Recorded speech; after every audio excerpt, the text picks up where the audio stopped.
السؤال الثالث، على الرغم ان انا عملت فيديوهات كتيرة جدا وما زال الناس بتسأل ايه الفرق بين الفيز وهل انا مؤهل ولا لا. يعني انا مؤهل للهجرة ولا لا. طيب، انواع الفيز ببساطة شديدة جدا. بصوا يا جماعة، يعني هو كله هيوديك وهيدخلك استراليا، ولكن في فيز بتخليك اقامة دائمة في الاول وبعدين تنتهي بالجنسية. في الاقامة المؤقتة. الاقامة المؤقتة دي بقى بتشمل حاجات كتير، مش شرط الفيز الهجرة بس، انت ممكن كمان سبونسرد وحاجات تانية. بس انا دلوقتي خلينا الحاجات اللي احنا بنفهم فيها، واللي ما بنفهمش فيها بنسأل، ولو قدرنا نوصل لمعلومة بنقدر ان احنا ايه نديها لك يعني. فعندنا اللي هي ال 189 وال 190 خلاص دي اقامة دائمة. طب ال 189 دي ممكن تقعد في اي ولايه. ال 190 ببساطه شديده هي بتديك 5 نقط ترشيح من الولايه، ولكن انت بتبقى عندك التزام اخلاقي في ان انت تقعد في الولايه دي. لم يثبت حتى الان ان انت مجبر ان انت تقعد في نفس الولايه، بس ده الملخص يعني. ال 490 الفيزا الجميله اللذيذه العظيمه دي اللي هي الريجونال بتاعت استراليا، غير الريجونال بتاعتنا، مش بتاعت القرى والارياف والحاجات دي، لا بتبقى مدن كبيره جدا يعني زي شرم الشيخ مثلا.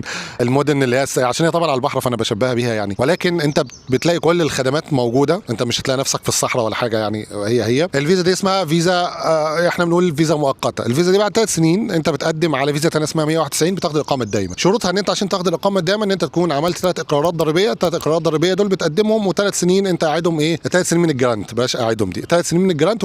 والاقرارات الضريبيه طبعا اكيد انت هتبقى موجود عشان هتبقى شغال يعني. وانا ما اعرفش ليه انا بتكلم بسرعه يعني، عشان الموضوع ده انا اتكلمت فيه كتير يعني. بس فهي دي الفرق بين الفيز. انت مؤهل او مش مؤهل في اللينك اللي هو بتاع الاوكيبيشن ليست دي، ادخل عليه. انا هحاول ان انا اسيبه لكم، لو انا نسيت يا ريت حد يذكرني. بتدخل تكتب الوظيفه بتاعتك، لقيت الوظيفه بتاعتك موجوده خلاص يا باشا انت كده مؤهل وتقدر تقدم عليها. ولكن يا جماعه، دي والله العظيم كلام من قلبي يعني، مش لازم الوظيفه بتاعتك تبقى موجوده.